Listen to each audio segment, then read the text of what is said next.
আসসালামু আলাইকুম, কেমন আছেন সবাই? আজ আমি রান্না করব পটল দিয়ে আলু দিয়ে ট্যাংরা মাছের ঝোল।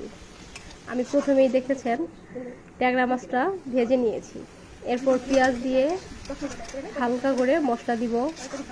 আমি চিংড়ি এখানে আস্ত মরিচ দিইনি, আমি হলো এখানে বাটা মরিচ দিয়েছি, কাঁচা মরিচ, কারণ আমার অনেকগুলো মরিচ আনা ছিল, ওগুলো নষ্ট হয়ে যাবে, সেজন্য আমি কম দামি মরিচ পেয়ে একসাথে এনে ব্লেন্ড করে ফ্রিজে ডিপ করে রেখেছিলাম।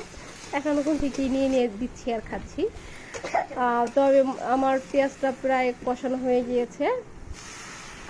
পেঁয়াজটা কষিয়ে আমি আমি মশলা তো বেশি খাই না, অল্প অল্প মশলা আমি পছন্দ করি। আর মাছের ঝোলের মধ্যে অত মশলা দিলে এটা ভালো লাগে না, আর বেশি মশলা শরীরের জন্য অস্বাস্থ্যকর, তাই আমি কম মশলা একটু পছন্দ করি। কম মশলা দিয়ে রান্না করব। এখন আমি সবজিগুলো দিয়ে দিলাম, সবজিগুলো ভালো করে কষিয়ে নিব। আপনারা অনেকে বলতে পারেন সবজির মধ্যে আস্তে আস্তে এগুলো কী। আসলে আপনারা সবাই জানেন আমার একটা ছোট 2 বছরের বাচ্চা আছে, ওকে ডাক্তার বলছে পেঁপে এবং লাউ খাওয়াতে। তাই আমি ওর পটি যত শক্ত না হয়ে যায় সেজন্য পেঁপে অথবা লাউ প্রতি তরকারিতে একটু একটু করে দিয়ে থাকি। বড় করে পিস দিলে ওকে তুলে খাওয়ানো আমার সহজ হয়ে যায়।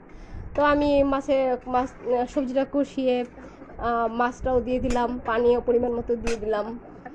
এখন আমার বেসিনে অনেক থালাবাটি জমে আছে, আমি এই ঝোলটা হতে থাকবে, আমি এতক্ষণে এটা মাছতে থাকবো। এখন দেখি চেক করে আমার মাছের ঝোল কেমন হলো।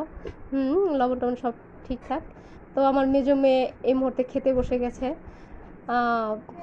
সে খাচ্ছে, দেখি সে কি ফিডব্যাক দেয়। ওয়াও বলছে, ওয়াও, খাবার মনে হয় ভালোই হয়েছে। তো সবাই দেখবেন, কমেন্ট করবেন কার কার এরকম তরকারি ভালো লাগে। আল্লাহ হাফেজ।